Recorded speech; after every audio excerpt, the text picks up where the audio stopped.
right, so I am at a railroad crossing here in Oakland, part of city of Pittsburgh.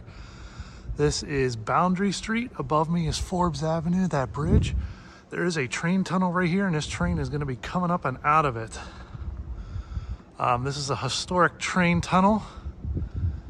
It's pretty cool to see. I'm actually going to go across the street the other way because my car's over there. And these gates are going to start flashing in any second. But here's the tracks here. And you can't see the light from over here, but that's why I was over on the other side. But I wanted to show you guys how it looked coming up in the tunnel there.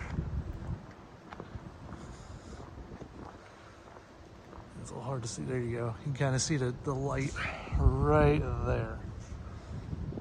So he's coming through this tunnel, guys. It goes underneath Neville Street in the city of Pittsburgh, North Neville. And supposedly on those buildings and stuff that are on top of it along that road, when a train is going under there, you can feel it on the road. It's like if you're standing on the road or above it or in those buildings, you can feel that train running by there. So yes, I'm standing really close to the tracks. I know as soon as the gates start going down, I will move. So don't freak out, guys. I'm a rail enthusiast. I am not a foamer. There's a difference. I like watching trains. I like watching electronic gates work. I just enjoy trains. I don't know why, but I do.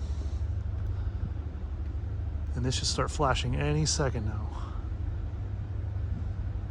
It's kind of cool watching the light come through the tunnel. Like when you could first start seeing the light, he's pretty far down through the tunnel. I would like to go through it one day and show you, but obviously you'd have to be an engineer or conductor on the train to see that.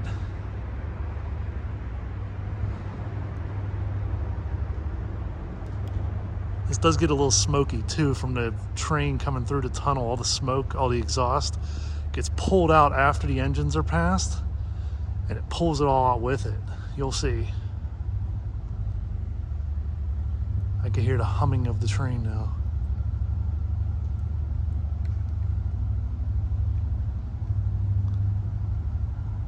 All right, he's getting close.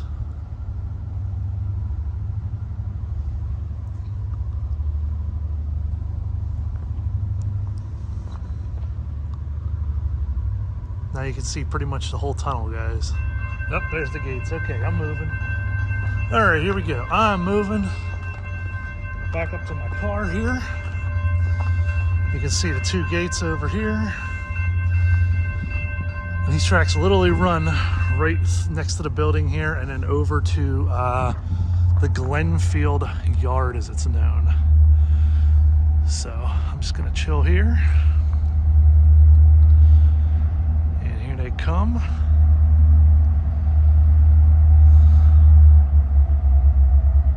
Probably gonna be loud.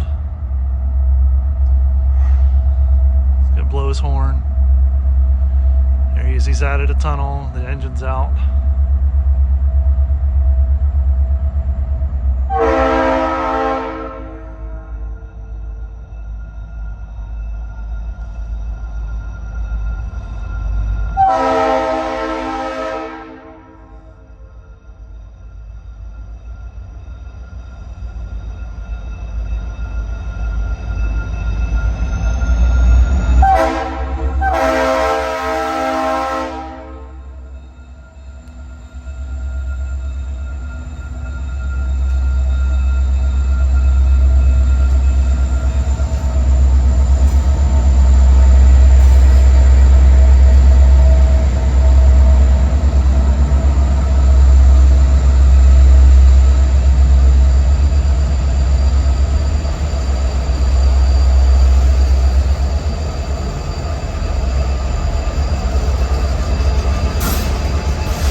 intermodal mixed freight, guys. Those are grainers, as they're known. That's a boxcar. These are open top flat cars, tankers. This has a whole slew of tankers on it. I'm kind of curious where they came from. But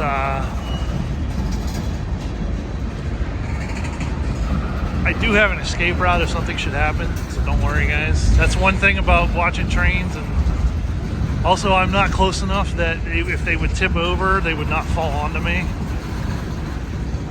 So just got to be smart, guys. That's all.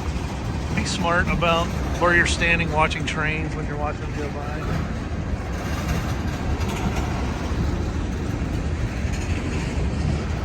This is called the midnight train, even though it's like almost 4 in the morning that he's coming by tonight. I can't tell what's on here. What is that? 1267 for the placard? So whatever 1267 is, I'll have to look it up in the emergency response manual. 3257, what is that? I don't know what that one is. Sometimes it'll say on the side of the car too what it is. It'll be stenciled, but most times you gotta look at the placard.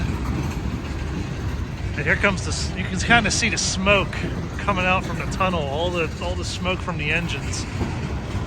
As the train moves through the tunnel, it pulls all the exhaust out with it. You can see all the smoke up in the haze of the lights there.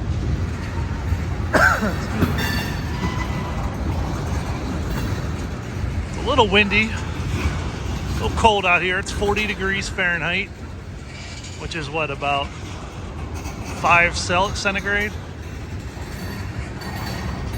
If my math serves me correctly.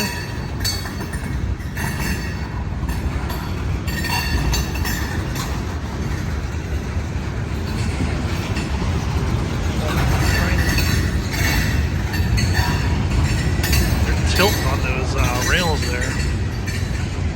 Here comes another open car. More tankers. He's a long one tonight. Usually, grind.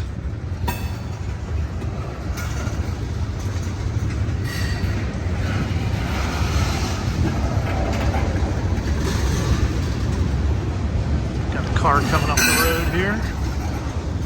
Usually there's no traffic this time of night, which is, you're grinding on those rails. Your flange is hitting the inner rail. He's a long one tonight.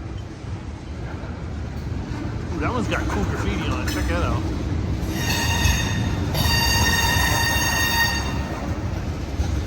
He's starting to speed up a little bit.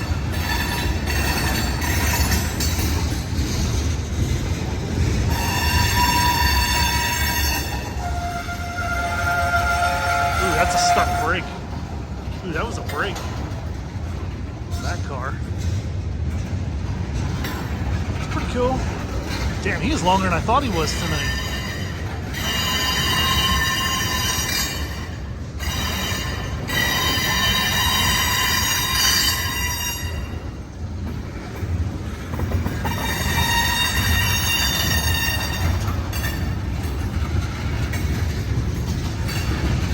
Something right in that area of the road that they're catching the flanges on.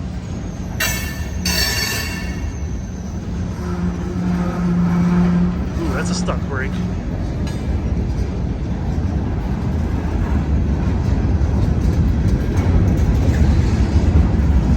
More empties here. Okay, yeah, he's a lot longer than he normally is.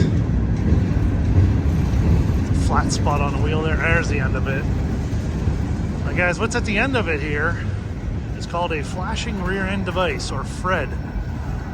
What that does is that hooks into the air line, and basically lets the conductor and engineer know if there's an issue with the train, if it separates, if it goes into emergency, anything like that. It will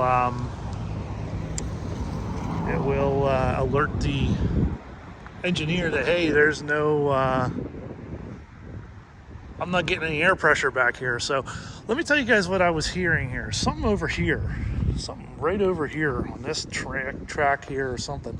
So the way tracks work, guys, I don't know if you know this, but the way wheels work on them, literally the wheel just sits on the track like itself. There's a fatter part of wheel that's inside the track on each side. So it's on the inside on this side and the inside on this side, and that's called a wheel flange. And what you were hearing there is the flanges were scraping against that rail a little bit as they made that slight turn there going that way. So, but there you go, guys. The midnight train here in Pittsburgh, that's a local, usually that is Allegheny Valley Railroad, but I'm actually surprised. I don't know who that SWP is. I'll have to look up.